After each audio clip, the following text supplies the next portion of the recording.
اعوذ باللہ من الشیطان الرجیم۔ پناہ مانگتا ہوں میں اللہ کی شیطان مردود سے۔ بسم اللہ الرحمن الرحیم۔ شروع کرتا ہوں اللہ کے پاک نام سے جو بہت بڑا مہربان نہایت رحم والا ہے۔ الشہر الحرام بالشہر الحرام والحرمات قصاص فمن اعتدى عليكم فاعتدوا عليه بمثل ما اعتدى عليكم واتقوا الله واعلموا أن الله مع المتقين۔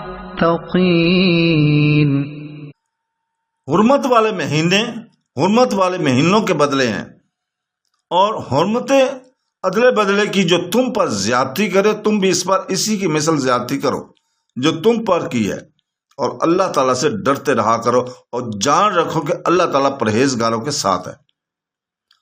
اس آیت میں حرمت والے مہینے اور بیت رضوان کا ذکر ہے۔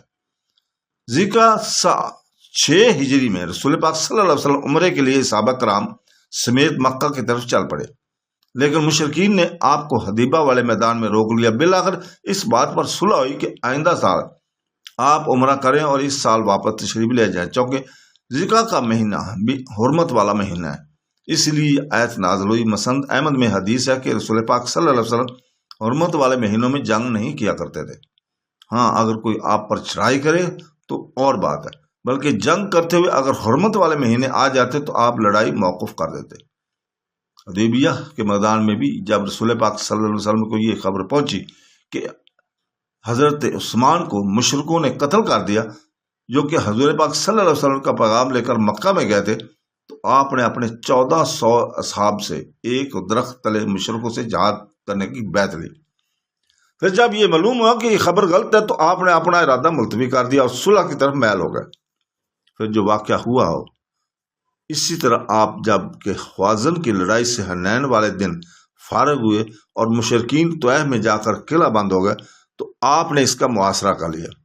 40 دن تک یہ محاصرہ رہا۔ بالآخر کچھ صحابہ کی شہادت کے بعد یہ محاصرہ اٹھا کر آپ مکہ کی طرف لوٹ گئے، اور جارانہ سے آپ نے عمرہ کا احرام باندھا۔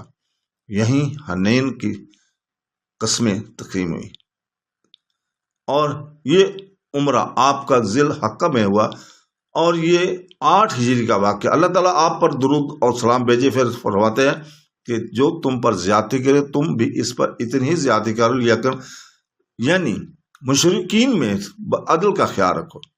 یہاں بھی زیادتی کا بدلے کو زیادتی سے تعبیر کرنا ویسے ہی ہے جیسے ایک مقام پر عذاب اور سزا کا بدلے کو بھی سزا کے لفظ سے ہی تعبیر کیا گیا، اور برائی کے بدلے کو بھی برائی کی لفظ سے ہی بیان کیا گیا۔ ابن عباس رضی اللہ تعالیٰ فرماتے ہیں کہ یہ آیت مکہ میں اتری جہاں مسلمان میں کوئی شوکت اور شان نہ تھی، نہ جہاد کا حکم تھا۔ پھر یہ آیت مدینہ میں جہاد کے حکم سے منسوخ ہو گئی، لیکن ابن جریر رحمۃ اللہ علیہ نے اس بات کی تردید کیا اور فرماتے ہیں کہ یہ آیت مدنی ہے، عمرہ قضا کے بعد نازل ہوئی ہے۔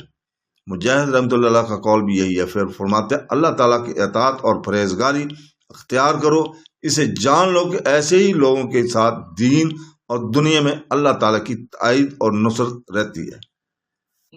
صدق اللہ العظیم۔